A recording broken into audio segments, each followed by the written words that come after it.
the Celtics season may be not quite as robust as the Patriots are right now, but there's still stuff going on. I mean, you look at Josh Richardson, a guy that a lot of people weren't really sure, whether this was a guy that the Celtics would even keep around beyond maybe this season, and they signed him to an extension, giving him an extra year, 2 years, $24 million. Now, I've got some ideas about why they did this, but what's your take on just Josh Richardson getting that extra $12 million? I mean, clearly that shows that Brad Stevens sees some value in him. Something in his game is worthy enough for them to sign him and bring him on this roster.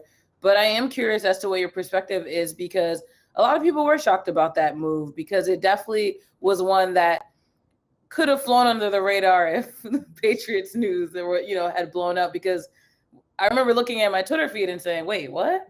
So I want to hear what your thoughts were.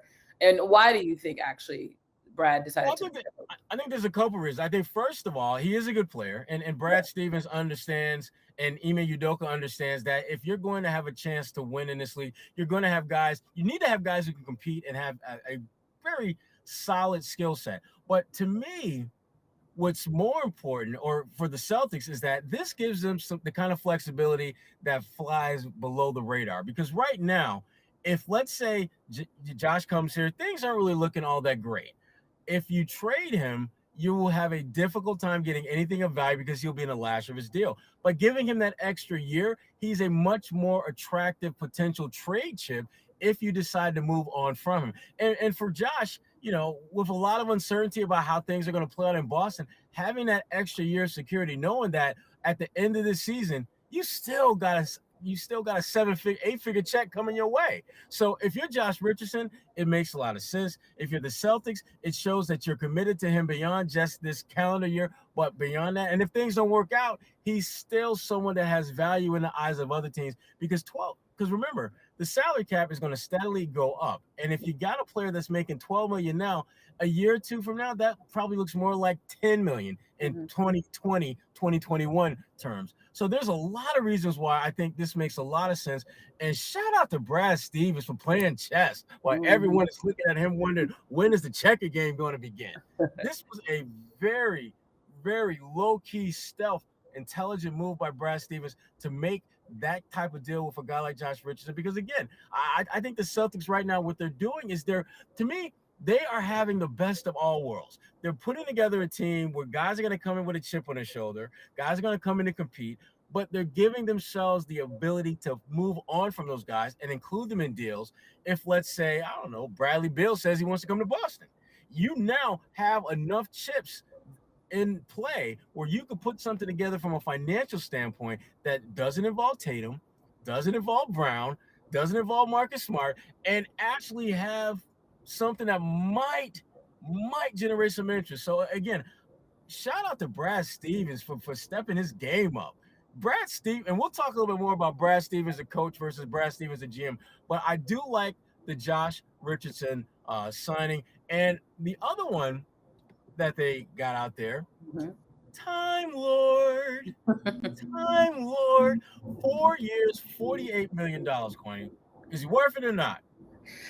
Going back to Trader Brad, as we call him. Well, you know how they call Trader Danny, so I guess. Oh, he's Trader. Well, he hasn't. Well, yet he hasn't traded anymore. His first move was a trade, so he can absolutely adopt that moniker. Trader, okay, we can do that. Perfect. But just, I guess, overall, front office Brad Stevens is definitely a visionary. When we look at the sparks of greatness that we've seen from Rob Williams on this Celtics team over the past few seasons that we've seen him on the court, he obviously has potential. A lot of times I know that it's hard for a front office to look at potential as something that's worth value, but being that Brad coached him as well, I think that's another part of him being in that role that brings so much value. The fact that he's seen these players in practice, he sees them on a regular basis.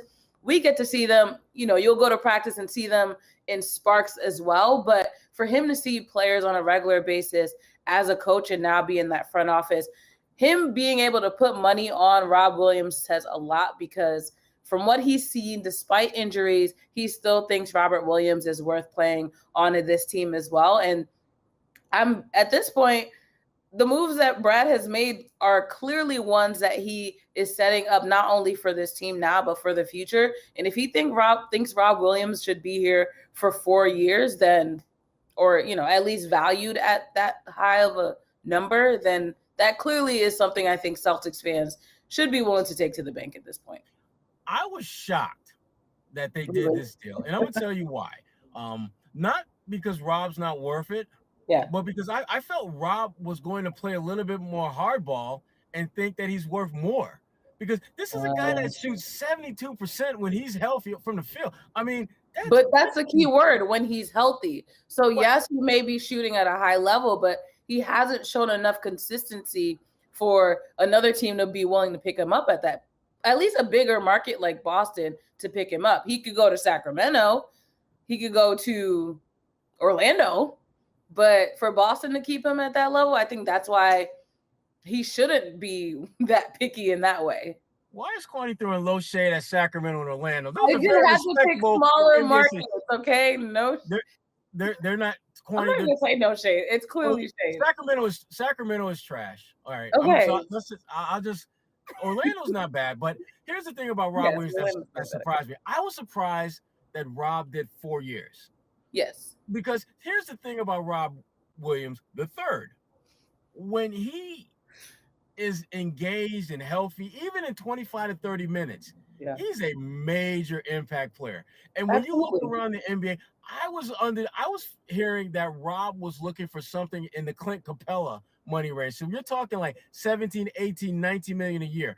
And for Brad to get a guy who, when you look at his skill set, is very similar to a guy that's probably 5-6 million more per year, to get him at that rate, that's a great deal. And for Rob, I'm gonna tell you right now, and if Rob plays the way I think he will, and the way Celtics think he will over time, he's gonna be considered one of, if not the biggest steal in all of the signings during this offseason. Because if he develops into a borderline all-star, not an all-star, but a borderline all-star, and to me, that's a guy that gets you 14, 15 points a game, 8, 9 rebounds, couple block shots. That's a borderline all-star center in the NBA. He has the potential to be that good. And if you're getting a guy that good at $12 million a year, a number that is going to seem less and less as time goes by, because remember, it's a 4-year deal. That's going to average, $12 million a year. And plus he has the potential to earn an additional $6 million over the course of the contract if he meets certain metrics. And one of them being, I think he has to play like 69 games or average 69 games, something like that, to get that little extra cheddar. Then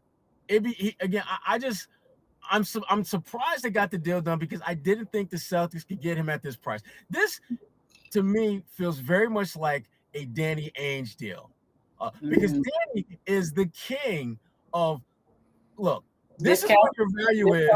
This is what I'm going to pay you, and I'm not really, and somewhere between what you want and what I'm willing to pay, I'm going to get you over to my side of the equation, and you're going to get what I'll offer you.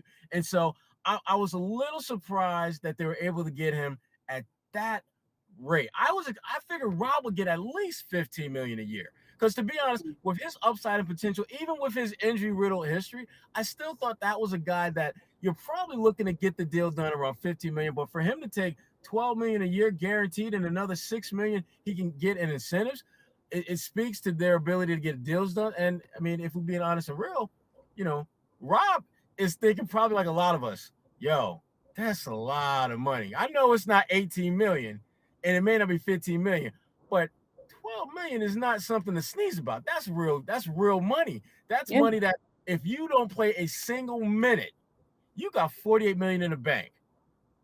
48 million in the bank. And Rob he's no different than a lot of folks, who are in the NBA, a lot of us who cover the NBA. You will take 48 million guaranteed every day and Sunday. There's very few of us who either are in the NBA as players or in the media who would not take a guaranteed 48 mil package. Right. So I can't be mad at Rob for taking that. You got to secure it. He has a daughter, right? And he has family to provide for. And sometimes, anytime you're putting your physical, when you're putting your physical body on the line, sometimes it's just better to take that guarantee. I shout out to him for knowing his worth and definitely shopping to try to get it. But the fact that he was able to secure a guaranteed deal clearly shows that he has good people in his corner, at least agents or whatever that may be, saying, hey, you just got to take the money for now. And then when you prove yourself, then hopefully you can cash out again.